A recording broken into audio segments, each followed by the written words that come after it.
Hello friends, welcome to the class. Here we have the question. A simply supported beam of span 10 meter carries a UDL of 40 kN per meter.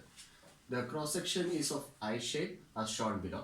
Find the bending stress radius of gyration section modulus bending stress distribution. അപ്പോൾ നമുക്ക് ഇതുപോലെ similar ആയിട്ടുള്ള ഒരു question ആണ് നമ്മൾ last ക്ലാസ്സിൽ കണ്ടത്.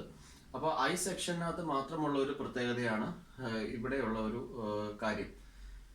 നേരത്തെ തന്നിരുന്ന ക്വസ്റ്റ്യനകത്ത് ഐ സെക്ഷൻ എന്ന് പറയുന്നതിന് ഒരു സിമെട്രി ഉണ്ടായിരുന്നു about X axis and Y axis. അപ്പോൾ ഈ ഒരു ക്വസ്റ്റ്യൻ നമ്മൾ കണ്ടു കഴിഞ്ഞാൽ ഇവിടെ ഈ ഐ സെക്ഷന് സിമെട്രി ഉള്ളത് വൈ ആക്സിസിൽ മാത്രമാണ്. അപ്പോൾ നമുക്ക് നോക്കാം. എൻ്റെ ഹാൻഡ് ഇങ്ങനെ വെച്ചു. അപ്പോൾ ഇതിൻ്റെ മേളുഭാഗവും താഴെ ഭാഗവും ഡിഫറെൻ്റ് ആണ്, സിമെട്രി ഒന്നുമില്ല. അപ്പോൾ ഞാൻ കൈ ഇങ്ങനെ വെച്ചു. അപ്പോൾ നോക്കാം, ഈ ഹാൻഡിൻ്റെ ലെഫ്റ്റ് സൈഡ് റൈറ്റ് സൈഡും ഒരു സിമെട്രി ഉണ്ടെന്നുള്ള കാര്യം മനസ്സിലായി. അപ്പോൾ നമുക്ക് മനസ്സിലാവുന്ന ഒരു കാര്യം, ദ സെക്ഷൻ ഈ സിമെട്രിക്ക് ഓൺലി ഇൻ വൈ ആക്സിസ്. അപ്പോൾ ഈ ഒരു കാര്യം നമുക്ക് മനസ്സിലായിട്ടുണ്ട്. ആ ഒരു ചേഞ്ച് മാത്രമാണ് നമുക്ക് ഇവിടെ എക്സ്പീരിയൻസ് ചെയ്യാൻ സാധിക്കുന്നുള്ളൂ. നമ്മളോട് ചോദിച്ചിരിക്കുന്നത് ബെൻഡിങ് സ്ട്രെസ് കാണാനായിട്ടാണ്. ബെൻഡിങ് സ്ട്രെസ് കാണാനുള്ള ഇക്വേഷൻ നമുക്കറിയാം. M divided by I is equal to sigma divided by y എന്നുള്ളതാണ് നമ്മുടെ ഇക്വേഷൻ പറയുന്നത്. ഇതിനകത്ത് എം എന്ന് പറയുന്നത് ബെൻഡിങ് മൊമെന്റ് ആണ്. M is the bending moment. നമുക്ക് ക്വസ്റ്റ്യൻ തന്നിട്ടുണ്ട് ബെൻഡിങ് മൊമെന്റ് കണ്ടുപിടിക്കാനായിട്ട്. സിംപ്ലി സപ്പോർട്ടഡ് ബീം ആണെന്ന് പറഞ്ഞിട്ടുണ്ട്. സിംപ്ലി സപ്പോർട്ടഡ് ബീമിൽ UDL ആക്ട് ചെയ്യുന്നുണ്ട് എന്നുള്ളൊരു കാര്യം പറഞ്ഞിട്ടുണ്ട്. അങ്ങനെയാണെങ്കിൽ അവിടുത്തെ ബെൻഡിങ് മൊമെന്റ് നമുക്ക് സുഖമായി കണ്ടുപിടിക്കാം. നമ്മൾ ലാസ്റ്റ് ലെക്ചറിൽ നമ്മൾ കണ്ടതാണ്, സെയിം ക്വസ്റ്റ്യൻ ആണ്. ബെൻഡിങ് മൊമെന്റ് നമ്മൾ കാൽക്കുലേറ്റ് ചെയ്തിട്ടുണ്ട്. അതിന്റെ വാല്യൂ എന്ന് പറയുന്നത് 500 kN ആണ് നമുക്ക് കിട്ടിയിരുന്നത്. അപ്പോൾ നമുക്ക് ഇതിനെ ഇവിടെ ഒന്ന് ചേഞ്ച് ചെയ്യാണ്. 500 ഇൻറ്റു 10⁻³ ഇൻറ്റു 10⁻².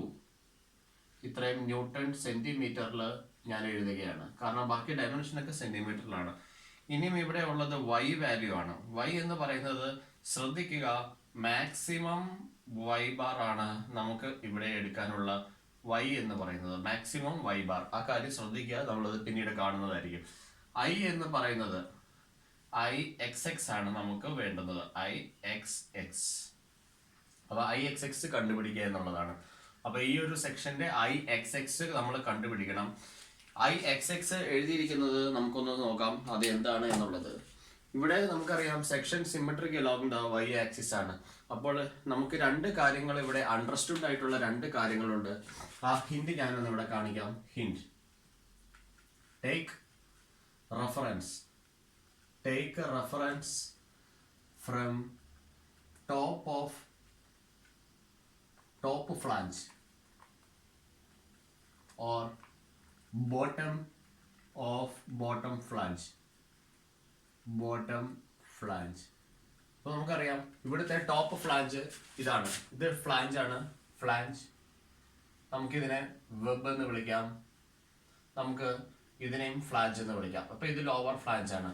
അപ്പോൾ എനിക്ക് ഇവിടെ ഒരു റെഫറൻസ് ആക്സിസ് സെറ്റ് ചെയ്യണം.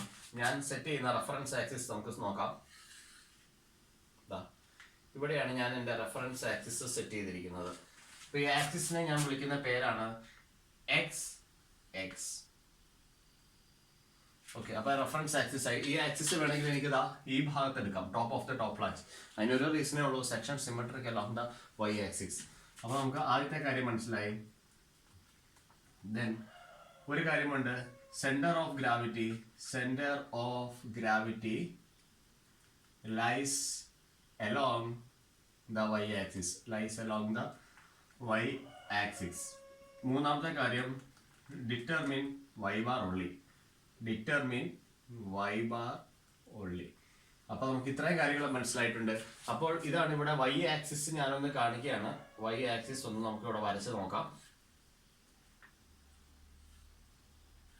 അപ്പോൾ ഈ ആക്സിസിൽ എവിടെയോ ആണ് G എന്ന് പറഞ്ഞ point, centre of gravity, or in other words we can explain center of centroid. Okay, അപ്പോൾ സെൻട്രോയിഡ് അല്ലെങ്കിൽ സെന്റർ ഓഫ് ഗ്രാവിറ്റി എന്ന് പറയുന്ന ഒരു പോയിന്റ് ഈ ആക്സിസിൽ എവിടെയോ ആണ് ഉള്ളത് എന്നുള്ളൊരു കാര്യം അറിയാം. അപ്പോൾ ഈ റെഫറൻസ് ആക്സിസിൽ നിന്നും y ബാർ ഉയരത്തിലാണ് സെൻട്രോയിഡ് സ്ഥിതി ചെയ്യുന്നത്. അപ്പോൾ നമുക്ക് y ബാർ കണ്ടുപിടിക്കണം. സെന്റർ ഓഫ് ഗ്രാവിറ്റി y ആക്സിസിലാണെന്നുള്ള കാര്യം അറിയാം. റെഫറൻസ് ആക്സിസ് എടുത്തു. അപ്പോൾ ഇത്രയും കാര്യങ്ങളാണ് ഈ ക്വസ്റ്റ്യനിൽ നിന്നും കിട്ടുന്ന ഒരു ഹിന്റ് എന്ന് പറയുന്നത്. അപ്പോൾ നമുക്ക് ഇവിടെ അൺനോൺ ആയിട്ടുള്ള കാര്യം ആദ്യം y ബാർ ആണ് നമുക്ക് കണ്ടുപിടിക്കേണ്ടത്. y ബാർ വാല്യൂ കണ്ടുപിടിക്കുക എന്നുള്ളതാണ് ആദ്യത്തെ കാര്യം. അതിനുശേഷം നമുക്ക് IXX using parallel axis theorem നമുക്കത് കണ്ടുപിടിക്കാം. ഓക്കെ, അപ്പോൾ നമുക്ക് ഇവിടെ ചെയ്യാൻ പറ്റുന്ന കാര്യം y bar കണ്ടുപിടിക്കുക എന്നുള്ളതാണ്. അതിനുവേണ്ടി നമുക്കൊരു ഇക്വേഷൻ ഉണ്ട്. y bar is equal to a1 y1 plus a2 y2 plus a3 y3 divided by a1 plus a2 plus a3. അപ്പോൾ നമുക്ക് ആദ്യമേ ഈ ഒരു കാര്യം നമുക്ക് ചെയ്യാം.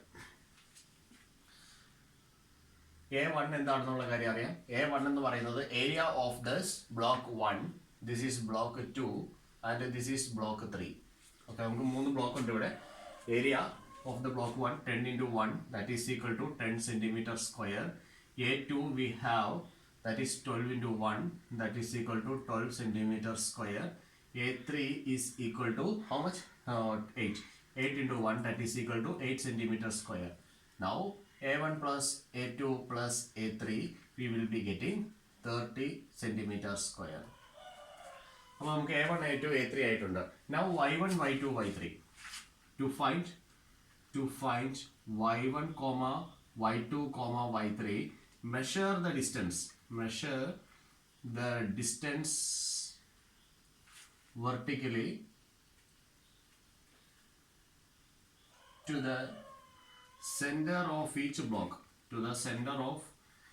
each block from the reference line. അപ്പോൾ നമുക്ക് ഈ ഒരു കാര്യമാണ് ഇവിടെ ചെയ്യുന്നത്. y1 y2 y3 കൂടെ കിട്ടിയെങ്കിൽ മാത്രമേ നമുക്ക് y ബാർ കണ്ടുപിടിക്കാൻ പറ്റത്തുള്ളൂ. ഓക്കെ, അപ്പോൾ ഞാനിവിടെ y1 കാണാം. അപ്പോൾ എൻ്റെ റെഫറൻസ് ലൈൻ എന്ന് പറയുന്നതാണ് xx ലൈനാണ് റെഫറൻസ്. അവിടുന്ന് ഫസ്റ്റ് ബ്ലോക്കിന്റെ സെന്റർ വരെയുള്ള ദൂരം അത് എത്രയാണ്? ടോട്ടൽ 1 ആണ്. അപ്പോൾ ഇത് 1/2 വരുന്നുണ്ട്. 1/2 that is equal to 0.5 centimetre ആണ് നമുക്ക് വരുന്നത്. നമുക്ക് y2 കണ്ടുപിടിക്കാം. y2 എന്ത് വരും? y2 ഇതാണ് രണ്ടാമത്തെ ബ്ലോക്ക്. ഈ രണ്ടാമത്തെ ബ്ലോക്കിന്റെ ടോട്ടൽ ലെങ്ത് 12 സെന്റിമീറ്റർ ആണ്. അപ്പോൾ 12ന്റെ പകുതി എത്രയുണ്ട്? 6 ഉണ്ട്.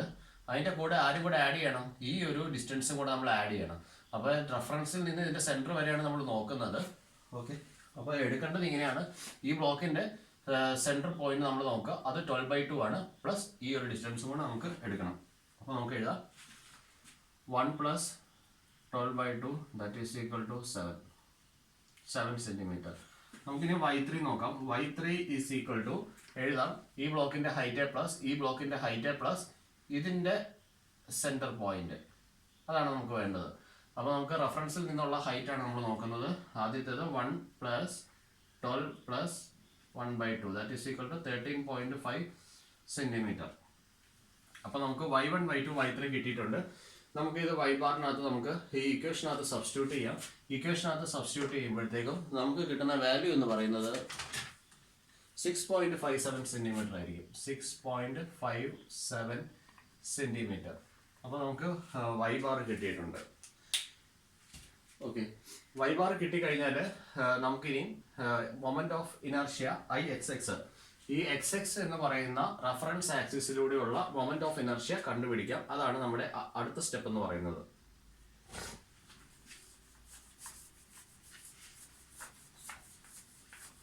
അപ്പോൾ നമുക്ക് ടു ഡിറ്റർമിൻ IXX. അപ്പോൾ ആദ്യത്തെ സ്റ്റെപ്പ് നമുക്ക് y ബാർ കണ്ടുപിടിച്ചു. y ബാർ കണ്ടുപിടിക്കുന്നതായിരുന്നു നമ്മുടെ സ്റ്റെപ്പ് 1 എന്ന് പറയുന്നത്. ഇവിടെ നമ്മൾ സ്റ്റെപ്പ് 2 എടുക്കുകയാണ്. Determine IXX. അപ്പോൾ നമുക്ക് ഈ ഒരു കാര്യമാണ് നോക്കുന്നത്. Using parallel axis theorem. ഞാനിവിടെ ഒരു ഇക്വേഷൻ എഴുതാം. IXX, അതായത് XX എന്ന് പറയുന്ന റെഫറൻസ് ആക്സിസിലുള്ള മൊമെന്റ് ഓഫ് ഇനർഷ്യ ആണ് ഞാൻ ഇനി എടുക്കാൻ പോകുന്നത്. IXX എന്ന് പറയുന്നതിന്റെ ഇക്വേഷൻ വരുന്നത് IXX1 plus IXX2 plus IXX3 ആണ്. അപ്പോൾ ഇവിടെ നോക്കാം ക്യാപിറ്റൽ എക്സ് ആണ് എടുക്കുന്നത്. അത് ഈ റെഫറൻസ് ആയിരുന്നു. അപ്പോൾ ഈ സ്മോൾ എക്സ് എന്താണ് എന്നുള്ളൊരു കാര്യം നോക്കാം. പാരലൽ ആക്സിസ് തിയറമാണ്. അപ്പോൾ റെഫറൻസ് ആക്സിസിന് പാരലൽ ആയിട്ട് മറ്റൊരു ആക്സിസും കൂടെ നമുക്ക് ഇവിടെ അവൈലബിൾ ആകണം എന്നുള്ളൊരു കാര്യം വളരെ ബോധ്യം വേണം. അത് y ബാർ നമുക്കറിയാം 6.57 സെന്റിമീറ്റർ ആണ്. അപ്പോൾ നമുക്കത് ഈ XX ആക്സിസിനെ ബേസ് ചെയ്താണ് നമ്മൾ എടുത്തിരിക്കുന്നത്, അല്ലയോ y ബാർ എടുത്തിരിക്കുന്നത്. അപ്പോൾ ഈ റെഫറൻസിൽ നിന്നും 6.57 ഉയരത്തിൽ ആണ് ആരുള്ളത്? നമുക്കൊരു ആക്സിസ് നമുക്ക് ഇവിടെ ഉള്ളത്.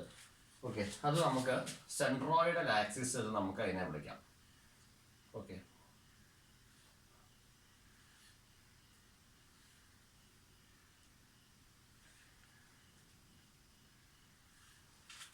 അപ്പോൾ നമുക്ക് ഇവിടെ സെൻട്രോയിഡ് ആക്സിസ് വരച്ച് കാണിച്ചിട്ടുണ്ട്. ഈ സെൻട്രോയിഡ് ആക്സിസ് ആണ് ഇപ്പോൾ ഇവിടെ ഞാൻ എക്സ് ആയിട്ട് മാർക്ക് ചെയ്തിരിക്കുന്നത്. ഓക്കെ, ആ ഒരു ഹൈറ്റ് എന്ന് പറയുന്നത് 6.57, അതാണ് y bar is equal to 6.57. Symmetrical on the y axis ആയതുകൊണ്ട് നമുക്കറിയാം സെൻട്രോ ഗ്രാവിറ്റി സ്ഥിതി ചെയ്യുന്നത് ഇതിന്റെ എക്സാക്ട് സെൻട്രൽ ലൈനിലായിരിക്കും. ഈ y എന്ന് പറഞ്ഞ ആക്സിസിലാണ് സ്ഥിതി ചെയ്യുന്നത്. ഓക്കെ, y എന്ന് പറയുന്ന ആക്സിസിലാണ് സ്ഥിതി ചെയ്യുന്നത്. എക്സ് നമ്മളിപ്പോൾ ഈ കണ്ടുപിടിച്ചു, y bar ആണ്. നമുക്ക് പോയിന്റ് ജി അല്ലെങ്കിൽ പോയിന്റ് സി ആയിട്ട് നമുക്ക് എഴുതാൻ പറ്റുന്നത്. ജി എന്ന് പറയുന്നത് centre of gravity point, C എന്ന് പറയുന്നത് സെൻട്രോയിഡ്. ഇത് രണ്ടും ഡിഫറെന്റ് ആണ്. നമുക്ക് ഈ കേസിൽ സിയും ജിയും ഒറ്റ പോയിന്റ് ആണ് വന്നിരിക്കുന്നത്. ഓക്കെ, നമുക്ക് IX1 plus IX2 plus IX3 കാണണം.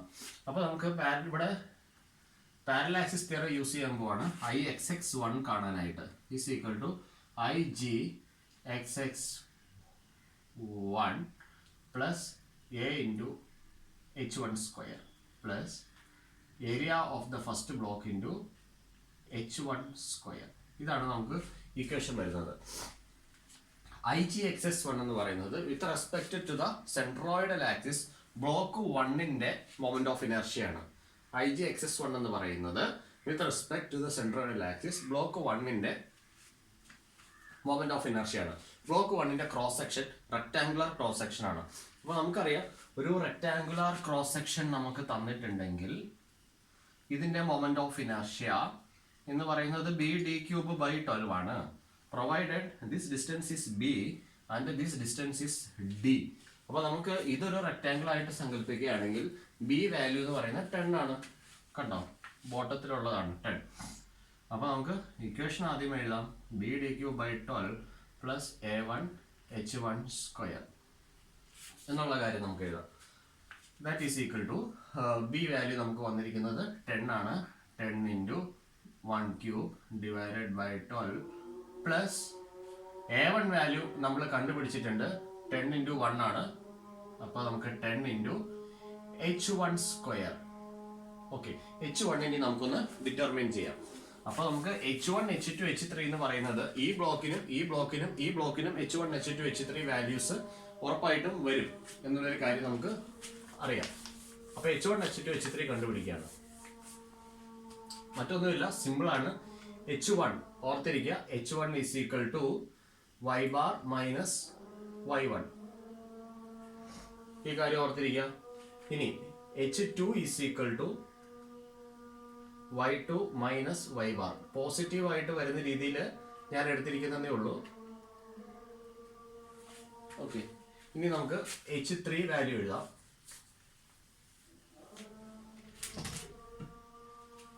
H3 value is equal to y3 minus y bar. ഇതെടുത്താൽ മതി. y ബാർ നമുക്കറിയാം 6.57 ആണ്. 6.57 മൈനസ്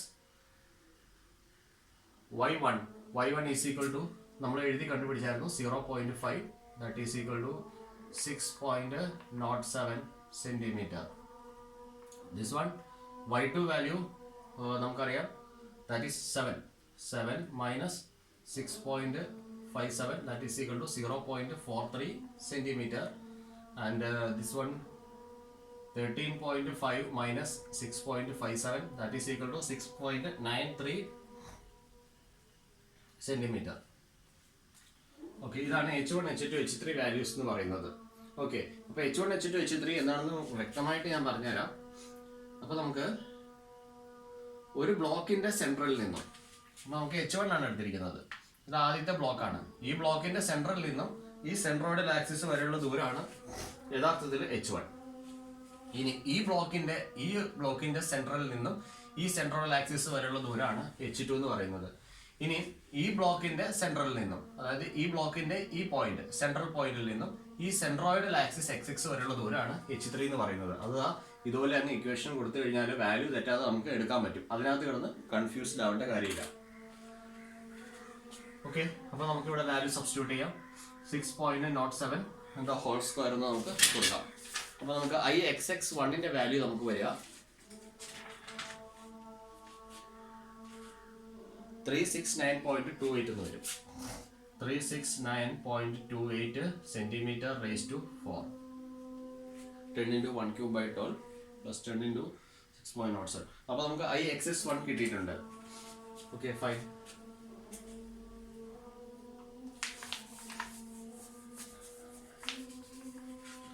ഓക്കെ IXX2 ആണ് സെയിം ഇക്വേഷൻ ആണ്. പാരലൽ ആക്സിസ് തിയറി ആണ് യൂസ് ചെയ്യുന്നത്.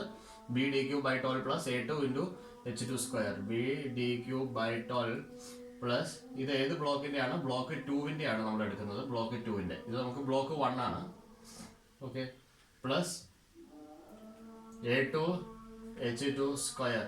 B d cube by 12 എടുക്കാം. ഇതിന്റെ B എന്ന് പറയുന്നത് എത്രയാണ്? 1 ആണ്. 1 into D എത്രയാണ്? 12. 12 cube divided by 12. Okay, plus A2 value is 12 into 1. 12 into H2 0.43. ഇപ്പോൾ കണ്ടുപിടിച്ചായിരുന്നു 0.43 the whole square. അപ്പോൾ നമുക്ക് IXX2 നമുക്ക് വരും. IXX2 വരുന്നത് 146.2 വരുന്നുണ്ടാവും. 146.2 സെന്റിമീറ്റർ റേസ്റ്റ് 4. IXX1 വാല്യൂ അവിടെ എഴുതിയിട്ടുണ്ട്. ഓക്കെ നമുക്ക് IXX3 കണ്ടുപിടിക്കാം. is equal to B d cube divided by 12 of the block 3 plus area of the block 3 into H3 square. B d cube by 12 value substitute ചെയ്യാം. B is equal to 8 into 1 cube divided by 12 plus A3 is 8 into H3 is 6.93 the whole square. അപ്പോൾ നമുക്ക് വരിക IXX3 value 384.86 എന്ന് വരും. 384.86 centimetre raise to 4. അപ്പോൾ നമുക്ക് IXX1 ആയിട്ടുണ്ട്, IXX2 ആയിട്ടുണ്ട്, IXX3 ആയിട്ടുണ്ട്. Okay IXX2 is equal to 146.2 centimeter raised to 4. ഇനി നമുക്ക് moment of inertia IXX കാണാം with respect to this reference axis. IXX is equal to IXX1 plus IXX2 plus IXX3. അപ്പോൾ നമുക്ക് ഇവിടെ വരിക ഇതെല്ലാം കൂടെ ആഡ് ചെയ്ത് കഴിഞ്ഞാൽ 900.36 സെന്റിമീറ്റർ റേസ് ടു 4. അപ്പോൾ നമുക്ക് ഇത്രയാണ് നമുക്ക് IXXന്റെ വാല്യൂ വരിക. അപ്പോൾ നമുക്ക് ഈ ഇക്വേഷനകത്ത് സബ്സ്റ്റിറ്റ്യൂട്ട് ചെയ്യാനുള്ള കാര്യങ്ങളൊക്കെ ആയിട്ടുണ്ട്. അപ്പോൾ Y എന്ന് പറയുന്നത് മാക്സിമം ഓഫ് ഫൈ ബാർ എന്ന് പറഞ്ഞിട്ടുണ്ട്. അപ്പോൾ നോക്കുക, ഞാൻ പറഞ്ഞായിരുന്നു നമ്മൾ സ്റ്റാർട്ടിങ്ങിൽ റെഫറൻസ് ആക്സിസ് എന്ന് പറയുന്നത് ഈ ലോവർ ഫ്ലാഞ്ചിന്റെ ബോട്ടത്തിൽ നിന്ന് നമുക്ക് റെഫറൻസ് ആക്സിസ് കൊടുക്കാം, അപ്പർ ഫ്ലാഞ്ചിന്റെ ടോപ്പിൽ നിന്നും റെഫറൻസ് ആക്സിസ് കൊടുക്കാം. ഇനി ഒരു പക്ഷേ റെഫറൻസ് ആക്സിസ് ഞാൻ ഇവിടെയാണ് എടുത്തിരുന്നതെങ്കിൽ, അതായത് എൻ്റെ എക്സ് എന്ന് പറയുന്ന റെഫറൻസ് ആക്സിസ് ഇതായിരുന്നെങ്കിൽ ഇവിടെ വരെയുള്ള ഹൈറ്റ് എന്തായിരുന്നായിരിക്കും എന്നുള്ളതാണ് നമുക്ക് കണ്ടുപിടിക്കേണ്ടത്. അപ്പൊ ഈ ഒരു ഹൈറ്റ് എന്ന് പറയുന്നത് നമുക്ക് ടോട്ടൽ ഈ ഹൈറ്റ് എത്രയുണ്ട്? Total 12 plus 1 13 plus 1 14. അതിന്റെ ടോട്ടൽ ഹൈറ്റ് 14 ആണ്. അപ്പൊ ഇവിടുന്ന് ഇവിടം വരെ 6.57 ഉണ്ട്. അപ്പൊ നമുക്ക് ഈ ഹൈറ്റ് എന്ന് പറയുന്നത് 14 മൈനസ് 6.57 ആണ് നമുക്ക് വരിക. അപ്പൊ ഇത് വരിക 7.43 സെന്റിമീറ്റർ ആണ് നമുക്ക് ഈ ദൂരം വരിക. അപ്പൊ ഈ വൈ ബാറിന്റെ വാല്യൂ നമുക്ക് 7.43 സെന്റിമീറ്റർ വരും. ഓക്കെ 7.43. ഓക്കെ അപ്പൊ നമുക്ക് നോക്കുക ഏത് വൈ ബാർ ആണ് കൂടുതൽ. നമ്മൾ ടോപ്പിൽ നിന്നും സെൻട്രോയിഡ് കാൽക്കുലേറ്റ് ചെയ്താൽ 7.43 വരും, ബോട്ടത്തിൽ നിന്ന് സെൻട്രോയിഡ് കാൽക്കുലേറ്റ് ചെയ്താൽ 6.57 വരും. ലാർജർ വാല്യൂ ഏതാണോ അത് വേണം നമുക്ക് എടുക്കാനായിട്ട്. അതാണ് മാക്സിമം ഓഫ് ഫൈ ബാർ എന്ന് പറഞ്ഞിരിക്കുന്നത്. അപ്പോൾ ബെൻഡിങ് മൊമെന്റ് നമ്മൾ കണ്ടുപിടിച്ചിട്ടുണ്ട്. അപ്പോൾ നമുക്ക് കണ്ടുപിടിക്കേണ്ടത് ബെൻഡിങ് സ്ട്രെസ് ആണ്. Sigma is equal to MY divided by I. ഇതാണ് ഇക്വേഷൻ. എം എത്രയാണ് നമുക്ക്? 500 into 10 power 5 അത്രയും ന്യൂട്ടൺ സെന്റിമീറ്റർ ആണ്. Y value maximum Y bar ആണ്. അത് മോളിൽ നോക്കിയാലേ കിട്ടത്തുള്ളൂ. അത് 7.43 ഉണ്ട്. 7.43 ഡിവൈഡഡ് ബൈ IXS ആണ് നമുക്ക് കൊടുക്കേണ്ടത്. IXX അത് കണ്ടുപിടിച്ചിട്ടുണ്ട്. 900.36 ആണ് നമുക്ക് വരിക. ഇതെല്ലാം കൂടെ ചെയ്ത് കഴിയുമ്പോൾ 412.6 kilo newton per centimetre square. അപ്പൊ നമുക്ക് ഇതാണ് നമുക്ക് ഇവിടെ ആൻസർ വരിക. ഓക്കെ, സിഗ്മ കഴിഞ്ഞു. അപ്പൊ നമുക്ക് ബെൻഡിങ് സ്ട്രെസ് കണ്ടുപിടിച്ചിട്ടുണ്ട്. ഇനിയും അടുത്ത കാര്യങ്ങളൊക്കെ ജസ്റ്റ് ഇക്വേഷൻ മാത്രം പറയാം, സബ്സ്റ്റിറ്റ്യൂട്ട് ചെയ്താൽ മതി. നമുക്ക് മെയിൻ ആയിട്ട് ഫോക്കസ് ചെയ്യേണ്ടത് ബെൻഡിങ് സ്ട്രെസ്സും ബെൻഡിങ് സ്ട്രെസ് ഡിസ്ട്രിബ്യൂഷനും ആണ് നമുക്ക് മെയിൻ ആയിട്ട് നമുക്ക് കൺസൾട്ട് ചെയ്യേണ്ട കാര്യം. അപ്പൊ നമുക്ക് ബെൻഡിങ് സ്ട്രെസ് ഡിസ്ട്രിബ്യൂഷൻ നമ്മൾ ലാസ്റ്റ് ക്ലാസ്സിൽ പറഞ്ഞതാണ്. ബെൻഡിങ് സ്ട്രെസ് ഡിസ്ട്രിബ്യൂഷൻ ഒരു കാര്യം ഓർത്തിരിക്കുക, നമുക്ക് തന്നിരിക്കുന്നത് സിംപ്ലി സപ്പോർട്ടഡ് ബീം ആണ്. അപ്പോൾ സിംപ്ലി സപ്പോർട്ടഡ് ബീമിന്റെ കാര്യത്തിൽ ഒരു കാര്യം ശ്രദ്ധിക്കുക. അപ്പർ ഫൈബർ കംപ്രഷൻ ആയിരിക്കും നമുക്ക് വരിക, കംപ്രസീവ് സ്ട്രെസ് ആയിരിക്കും കംപ്രഷൻ. ലോവർ ഫൈബർ ബീമിന്റെ ലോവർ ഫൈബറിൽ നമുക്ക് എക്സ്പീരിയൻസ് ചെയ്യുന്നത് ടെൻസൈൽ സ്ട്രെസ് ആയിരിക്കും നമുക്ക് എക്സ്പീരിയൻസ് ചെയ്യുന്നത്. അപ്പൊ നമുക്ക് ഇവിടെ നമ്മുടെ ന്യൂട്രൽ ആക്സിസ് ഒന്ന് വരയ്ക്കുകയാണ്. ന്യൂട്രൽ ആക്സിസിന്റെ പ്രത്യേകത അവിടെ ബെൻഡിങ് സ്ട്രെസ് 0 ആണ്. ഇത് എന്റെ വൈ ആക്സിസ് ഇവിടെ ജസ്റ്റ് ഒന്ന് കാണിച്ചിരിക്കുന്നു. ഓക്കെ, ഈ പോയിന്റിൽ സിഗ്മ ഈസ് ഈക്വൽ ടു 0 ആണ് കാണിച്ചിരിക്കുന്നത്. അപ്പൊ നമുക്ക് ഇവിടെ പറഞ്ഞിരിക്കുന്ന അപ്പർ ഫൈബറിൽ കംപ്രഷൻ ആണ്. അപ്പൊ അപ്പർ ഫൈബറിൽ കംപ്രഷൻ എന്ന് പറയുമ്പോൾ ഇതാണ് നമുക്ക് കാണിക്കാൻ പറ്റുന്നത്. ഇതുപോലെ നമുക്ക് കാണിക്കാം. അപ്പൊ ഇവിടെ ഞാൻ കാണിച്ചിരിക്കുന്നതാണ് സിഗ്മ സി എന്ന് പറയുന്നത്. ഇനി അൺസിമെട്രിക് സെക്ഷൻ ആണല്ലോ. ഓക്കെ, ഇനി ലോവർ ഫൈബറിൽ എനിക്ക് കാണിക്കാൻ പറ്റുന്നത് ഇങ്ങനെയാണ്. ലോവർ ഫൈബറിൽ ഇവിടെ ടെൻസൈൽ സ്ട്രെസ് സിഗ്മ ടി ആണ് കാണിക്കാൻ പറ്റുന്നത്. ഇത്രയേ ഉള്ളൂ നമുക്ക് ബെൻഡിങ് സ്ട്രെസ് ഡിസ്ട്രിബ്യൂഷൻ ഡയഗ്രാം എന്ന് പറയുന്നത്. Okay, sigma C sigma T ഇതൊക്കെ സിമ്പിൾ സപ്പോർട്ടഡ് ബീമാണ്. Upper fibre compression, lower fibre tension ആയിരിക്കും വരിക. ഇനി ഇതിന്റെ മറ്റൊരു കേസ് ഞാൻ പറയാം. ഈ ചോദ്യത്തിനകത്ത് വരുന്നതല്ല. ഇനി ഇതൊരു ക്യാൻഡിലിവർ ആണെങ്കിൽ, ക്യാൻഡിലിവറിന്റെ കേസാണ് വരുന്നതെങ്കിൽ, ഇപ്പൊ നമുക്ക് സിംപ്ലി സപ്പോർട്ടഡ് ബീമാണ് തന്നിരിക്കുന്നത്. ഓക്കെ, ഇനി ഇത് ക്യാൻഡിലിവർ ആണെങ്കിൽ ഒരു എക്സെപ്ഷണൽ കേസാണ്. എക്സെപ്ഷണൽ കേസ് എന്നല്ല, വേറൊരു കേസാണ്. അപ്പർ ഫൈബർ നമുക്ക് ഈ ക്വസ്റ്റ്യനകത്ത് തന്നിരിക്കുന്നത് സിംപ്ലി സപ്പോർട്ടഡ് ബീം എന്നാണ്. ഒരുപക്ഷെ ക്യാൻഡിലിവർ ആയിരുന്നെങ്കിൽ നമ്മൾ ബെൻഡിങ് സ്ട്രെസ് ഡിസ്ട്രിബ്യൂഷൻ വരുമ്പോൾ അപ്പർ ഫൈബറിൽ നമുക്ക് വരിക ടെൻസൈൽ സ്ട്രെസ് ആയിരിക്കും വരിക, ടെൻസൈൽ സ്ട്രെസ്. ലോവർ ഫൈബറിൽ കംപ്രസീവ് സ്ട്രെസ്സും വരും, കംപ്രസീവ് സ്ട്രെസ്. അപ്പൊ ഈ ഒരു കാര്യം നമ്മൾ ഓർത്തിരിക്കേണ്ടതാണ്. അത് ക്വസ്റ്റ്യൻ അനുസരിച്ച് വേണം നമ്മളിത് വരച്ചിട്ട് സിഗ്മ സിയും സിഗ്മ ടിയും എഴുതാനായിട്ട്. ഇതെന്നാണ് സിംപ്ലി സപ്പോർട്ടഡ് ബീം. അപ്പൊ സിഗ്മ സി മോളി വരും. ക്യാൻഡിലിവർ ആണെങ്കിൽ ഇവിടെ സിഗ്മ ടി വന്നേനെ. ആ ഒരു വ്യത്യാസം മാത്രമാണ് നമുക്ക് ഇവിടെ പറയാനുള്ളത്. അപ്പൊ ബെൻഡിങ് സ്ട്രെസ് ഡിസ്ട്രിബ്യൂഷൻ ഡയഗ്രാം നമ്മൾ കഴിഞ്ഞിട്ടുണ്ട്. ഇനി നമുക്ക് റേഡിയസ് ഓഫ് ജൈറേഷൻ ആണ്. റേഡിയസ് ഓഫ് ജൈറേഷൻ കണ്ടുപിടിക്കാം. കെ വെച്ചിട്ടാണ് ഡിനോട്ട് ചെയ്യുക. K is equal to root of IXX divided by A. Capital A എന്ന് കൊടുക്കാം. That is A sum of the area of all the blocks where A is equal to A1 plus A2 plus A3. Okay, ഇതാണ് radius of gyration കണ്ടുപിടിക്കാനുള്ള formula. Okay, അത് കഴിഞ്ഞു. ഇനി നമുക്ക് അടുത്തത് section modulus ആണ്. സെക്ഷൻ മോഡുലസ് നമുക്ക് പറയുന്ന ഇക്വേഷൻ Z വെച്ചിട്ടാണ് നമുക്ക് എഴുതാൻ പറ്റുക. Z is equal to IXX divided by Y max. അപ്പോൾ നമുക്കിവിടെ 900.36 divided by 7.43. അപ്പോൾ ഇത് നമുക്ക് ചെയ്യാൻ നേരം സെക്ഷൻ മോഡുലസിന്റെ വാല്യൂ നമുക്ക് വരുന്നുണ്ടാവും. ഓക്കെ, അപ്പോൾ ഇത്രയാണ് ഇവിടെ നമുക്ക് കണ്ടുപിടിക്കാനുള്ള കാര്യങ്ങൾ എന്ന് പറയുന്നത്. Okay, thank you.